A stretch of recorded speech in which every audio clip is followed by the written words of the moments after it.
Now we shift focus to Sudan, a country in the grip of a brutal civil war. We've been telling you about how the conflict is not an internal crisis anymore. The United Nations says it is foreign players with vested interests who are prolonging this war. They've been accused of fueling the conflict by backing the warring sides. But one nation now wants to step in as mediator, Turkey. Turkey wants to play peacemaker in Sudan. It is offering mediation, but not between the two warring parties.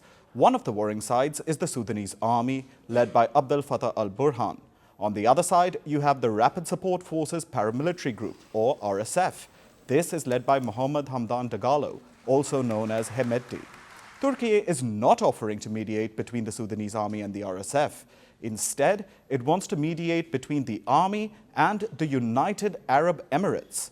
Sudan's army accused the UAE of supporting the RSF, both politically and militarily. It's a charge that Abu Dhabi denies. A few days ago, the Turkish president, Recep Tayyip Erdogan, had a phone call with Sudan's army chief al-Burhan. Erdogan said that Turkey is ready to sort out the differences between Sudan and the UAE. He emphasized his commitment to promoting peace and stability in Sudan and also protecting it from foreign interference. Erdogan also drew attention to the recent Ankara process. Those talks were successful in mediating an agreement between rivals Ethiopia and Somalia. After months of effort, Ankara brokered a deal between the two neighboring Horn of Africa nations. Turkey helped resolve a dispute over Ethiopia's agreement to seek maritime access, which it signed with Somalia's breakaway region, Somaliland.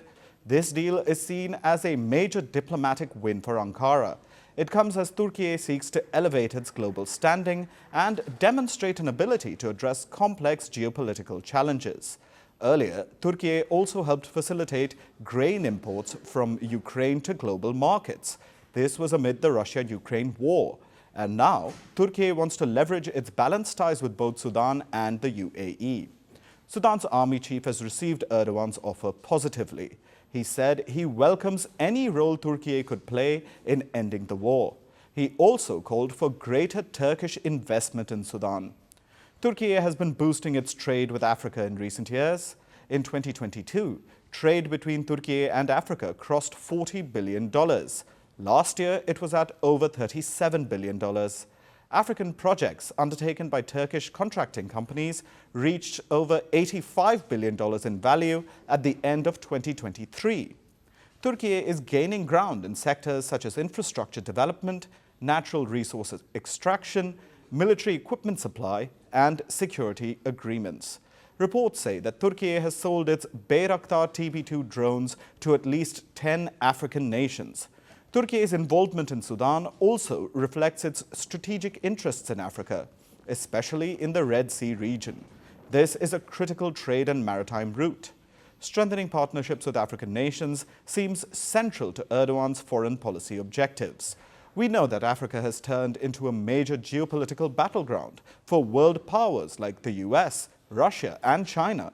But it seems that Turkey has also been quietly carving out its own space.